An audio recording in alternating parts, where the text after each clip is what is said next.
Hello sapiens, मैं हूं उमर। अगर आप एक ज़िंदा मुर्गे को ज़मीन पर लटाएं और उसका सर भी ज़मीन के साथ लगा दें और ऊपर से उसकी गर्दन पे कुल्हाड़ा मार दें तो वो मर जाएगा। आपको क्या लगा था क्या होगा कि वो ज़िंदा उठ के भागने लग जाएगा? लेकिन 1945 में एक अमेरिकन किसान के साथ बिल्कुल यही हुआ था।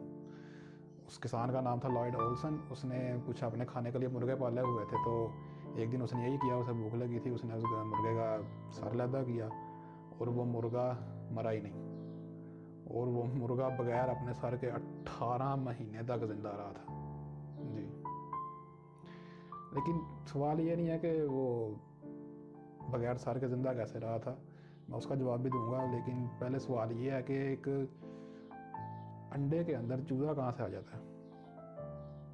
अगर मैं ये सवाल आपसे पूछूंगा, ज़रा मुझे बताएं कि अंडे का वो कौन सा हिस्सा है, अंदर पार्ट है जो कि एक ज़िंदा चूज़े में बदल जाता है? तो मुझे लगता है आप मोस्ट में जवाब देंगे कि उसका जो येलो पार्ट है यानी कि जर्दी, वो एक ज़िंदा चूज़े में बदलती है।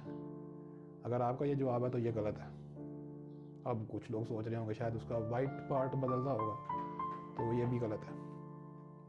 तो फिर सवाल ये है कि चूज़ा कहाँ से आ जाता है? अगर आप एक अंडे को प्लेट में तोड़ें और उसकी जर्दी को अगर आप गौर से देखें, ये फ़र्क नहीं पड़ता कि आपने कौन सा अंडा लिया होगा, फर्टाइल इनफर्टाइल कोई भी अंडा हो सकता है। तो उसकी जर्दी पे एक छोटा सा वाइट कलर का स्पॉट होता है यानी कि धब्बा। उस धब्बे का नाम है जर्मिनल डिस्क। वो कुछ इस तरह का दिखता है। ये असल में चूज़ा होता है जी, ना वाइट ना येलो। वो दोनों ही उस चूज़े की खुराक होते हैं जो अपने पैदाइश के प्रोसेस के दौरान उसको इस्तेमाल करता है। हम इंसानों ने आज से 7,000 साल पहले इस मुर्गे को हमने पालना शुरू किया था। लेकिन आपको जानकर बड़ी हैरानी होगी कि हमने उनको कभी खाने का लिए नहीं था पाला। इसको पालने के पीछे दो मकसद थे। पहला था रिलीजियस ऑफरिंग्स यानी कि मजहबी चढ़ावे, जो उस ज़माने के लोगों के अपने अपने मज़हब थे उसके मुताबिक। और दूसरा अहम मकसद था एंटरटेनमेंट। कौन सा एंटरटेनमेंट? कॉक फाइटिंग यानी कि मुर्गों की लड़ाई जी। मुर्गों की लड़ाई इंसानी हिस्ट्री के पुराने तरीन एंटरटेनमेंट्स में से एक है। लेकिन आप मत ये करिएगा क्योंकि अब मोस्ट कंट्रीज़ में ये इलीगल है ये।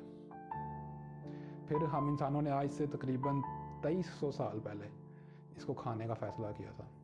फिर हम इसको खुराक के तौर पर खाते थे। लेकिन सवाल ये नहीं है कि हमने इसकी चिकन तंदूरी पहली दफ़ा कब बनाने का सोचा। सवाल तो ये है कि वो मुर्गा बगैर अपने सर के 18 महीने कैसे ज़िंदा रहा था। तो ये उस मुर्गे की असल तस्वीर है जी। ये बगैर सर के एक असल ज़िंदा मुर्गे की तस्वीर है, ये कोई फ़ोटोशॉप नहीं है। तो जब उसके ऊपर रिसर्च की गई तो साइंटिस्ट को दो वजह पता लगी उसके पीछे। पहली वजह थी कि उसका जब सर काटा गया तो उसके सर के ऊपर गर्दन में एक ब्लड क्लॉट बन गया था यानी कि वहाँ पे खून जम गया था, जिस वजह से उसका खून नहीं निकल सका मजीद, क्योंकि अगर उसका खून निकला होता तो जाहिर सी बात है उसने मार ही जाना था। दूसरी उसके पीछे वजह ये थी कि उसके दिमाग का वो हिस्सा जो चलने फिरने खाने को हजम करने और इस तरह के सारे फंक्शंस कंट्रोल करता था, वो सलामत बच गया था। उस हिस्से को ब्रेन स्टेम बोलते हैं। वो कुछ इस तरह का दिखता है।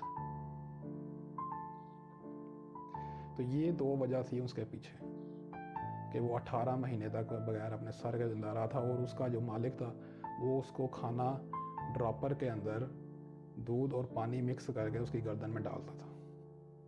इस तरह वो 18 महीने जिंदा रहा था।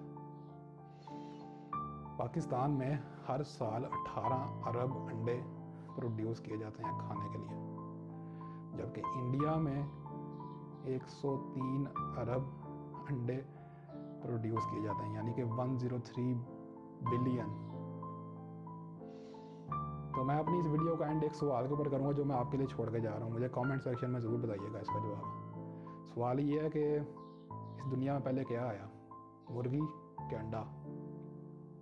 मुझे ज़रूर बताइएगा। और इसके साथ ही आपका देखने का बहुत बहुत शुक्रिया। मेरे इस चैनल को सब्सक्राइब करें और इस वीडियो को जितना आगे हो सके शेयर करें। मैं यूट्यूब पर भी नया हूँ, अपने चैनल को ग्रो करना चाहता हूँ, लोगों को एजुकेट करना चाहता हूँ।